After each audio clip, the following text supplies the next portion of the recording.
Kaya naman ang marinig ng mga fans ang salitang nasa isip at puso ko, hindi na nila napigilang mag-react. May isa namang nagkomento na hindi ganyan sumagot ng isang taong walang special na nararamdaman. Diba, once sa tinanong siya, very unfiltered talaga yung mga sinasagot niya. Hindi niya kailangan pag-isipan.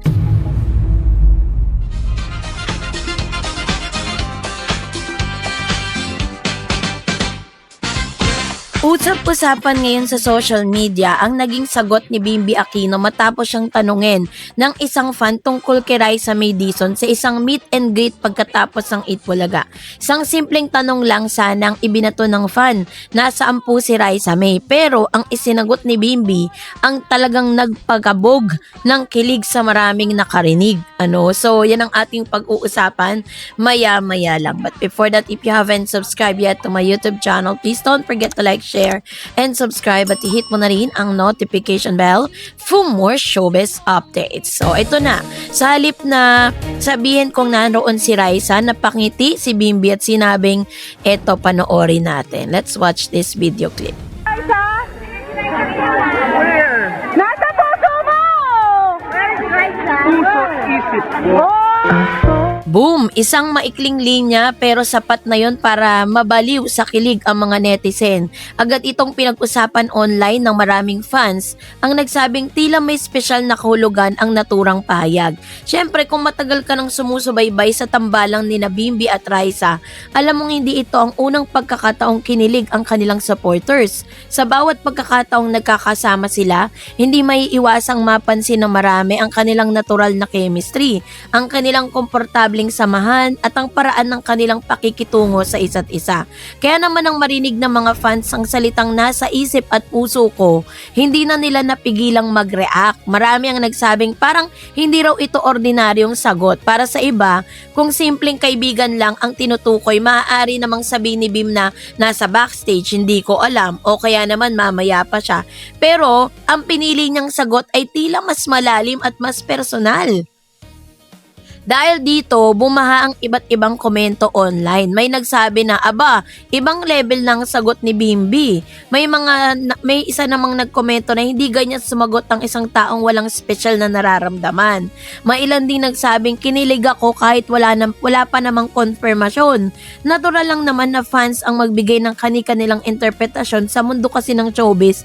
Bawat kilos, bawat tingin, bawat ngiti at bawat salita ng mga artista ay agad na napapansin ng publiko. Ngunit sa kabila ng matinding kilig, mahalagang tandaan na wala pa pong opisyal na kumpirmasyon mula kina Bimby Aquino o Raisa May Dizon na mayroon na nga talaga silang romantikong relationship. Sa ngayon, ang lahat ng interpretasyon ay nananatiling opinion lamang ng mga fans. Pero syempre, katulad ng lagi nating sinasabi, 'di ba, na ang kanilang pagkakaibigan ay talaga namang mas pinagtitibay po nila ngayon. Posible rin ang naging sagot ni Bimby ay isang sweet na biro, pagpapakita ng pagiging malapit nila bilang magkaibigan o simpleng paraan ng pagpapasaya sa mga tagahanga. Pero aminin natin, ang dating talaga ng linyang ito, yung pinakadating niya, ng linyang ito ay talaga namang nakakakilig, 'di ba? Isa pa sa mga ikinatuwa ng fans, ang pagiging natural ni Bimby. Hindi raw ito yung mukhang scripted o pinag-isipan ng matagal. Parang kusa lamang tong lumalabas. Dahilan kung bakit mas pinaniniwalaan ng ilan na galing talaga to sa kanyang nararamdaman sa sandaling iyon. Yun mismo yung ating nakikita at talagang na-observe natin kay Bim. 'Di ba? Once sa tinanong siya, very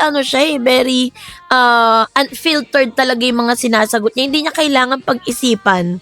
Hindi niya pinag-iisipan muna kung ano ba yung magiging epekto nun, 'di ba? Basta kung ano yung gusto niyang sabihin, sasabihin niya. Sa social media, may mga edit pa ng video, ng eksena at nilagyan ng romantic music, slow motion at heart effects. Mas lalo tuloy itong naging viral at pinag-uusapan.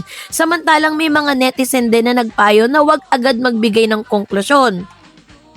Sabi nila, mas mabuting hintayin muna natin ang opisyal na pahayag ng dalaga bago sabihing may namamagitan sa kanila. At tama rin na ang puntong yon bilang mga tagahanga, mas mainam pa rin na respetuhin natin ang kanilang pribadong buhay at huwag gawing katotohanan ng mga haka-haka kung wala pa talagang kumpirmasyon. Sa huli kasi, ang simpleng tanong lang ng naging simula ng napaka kalaking kilig sa social media, isang maikling sagot ang naging dahilan ng libo-libong reaksyon mula sa mga tagahanga. Ano nga ba talagang ibig sabihin ng nasa isip at puso ko? Kaibigan lang ba talaga sila? Ito ba'y isang sweet na biro o mas malalim na kahulugan? Sa ngayon, sina Bimbi at Raisa lamang ang tunay na nakakaalam ng sagot. Hanggat wala pa silang opisyal na paglilinaw ay mananatiling haka-haka ang lahat ng interpretasyon. Pero isang bagay ang sigurado. Dahil sa iisang linyang yon, muling nabuhay ang kilig ng kanilang supporters. At kung sakaling magkita silang muli sa susunod na mga programa or events, tiyak na mas marami na ang mag-aabang sa bawat ngiti at tinginan at usapan nilang dalawa. Kaya kung ikaw sa tingin mo, sweet lang ba?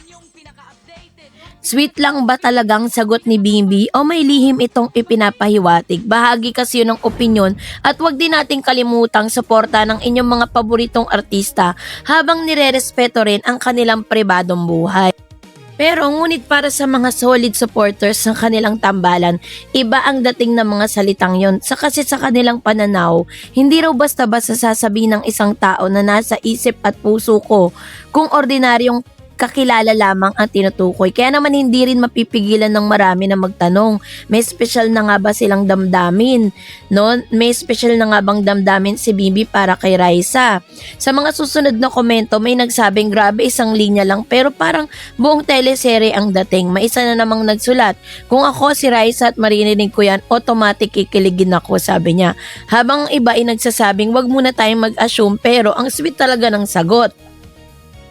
At dito mas lalong naging interesante ang usapan. Habang may mga kinikilig, mayroon din namang nagpapaalala na wala pang opisyal na konfirmasyon mula kay Bimbi at Raisa tungkol sa tunay na estado ng kanilang relasyon. Bilang mga tagahanga, mahalagang tandaan na maaaring iba-ibang interpretasyon ng bawat tao sa naturang pahayag. Ang salitang nasa isip at puso ko ay maaari ring makangangahulugan ng pagmamahal bilang kaibigan o kaya naman pagpapalaga sa isang taong malapit sa kanya o simpleng biro para sa mga fans. Gayunpaman, hindi maikakaila na napakaganda naman talaga ng chemistry ng dalawa sa tuwing sila ay nagkakasama. Maraming viewers ang nagsasabing natural ang kanilang samahan at hindi pilit ang kanilang mga biruan. Dahil dito umaasang ilan na sana ay may mas madalas pa silang mapanood na magkasama sa telebisyon o sa iba pang proyekto. So habang wala pa pong opisyal na paglilinaw, patuloy pa ring pinag-uusapan ng netizen ang naturang eksena. May mga gumagawa pa ng edits, fan videos at compilation ng sweet moments na inuugnay sa kanilang dalawa. Bilang banda, mayroon ding mga netizen na nananawagan na wag daw di umanong lagyan ng labis sa kahulugan ang bawat kilos at salita ng mga artista. Sabi po nila, mas mabuti daw na hintayin ang opisyal na pahayag bago bumuo ng anumang konklusyon, which is tama rin naman yon. Kasi sa mundo ng showbiz, maraming eksenang maaaring magbigay ng kilig, ngunit hindi lahat ay nangangahulugan ng romantikong relasyon. Sa ngayon, ang tanging masasabi natin ay naging masaya ang naging interaksyon ni Bimbi sa kanya mga tagahanga. At sa isang simpleng linyang nasa isip at puso ko, muli niyang napangiti at napakilig ang maraming Pilipino. Kaya nga mga kachika, ano sa tingin nyo? Sweet lang ba? Biro lang ba yun? Or nagpapakita ng mas malalim na pagpapahalaga? O baka naman may special na kahulugan sa tanging sila lamang ang nakakaalam? Ano man ang sagot, isa lang ang sigurado, hanggat wala pang official na kumpirmasyon mula kina Bim at Raisa May Dizon, mananatili pa ring haka-haka lamang ang lahat ng interpretasyon. Kaya suportahan natin sila ng may respeto, enjoy ang mga nakakakilig na sandali nang hindi agad gumagawa ng konklusyon. Ngayon, kung gusto mo pa ng mas marami pang showbiz updates at mga nakakakilig na kwento, huwag mong kalimutang mag-like, mag-subscribe at pindutin ang notification bell para lagi kayong updated sa mga hottest entertainment chika.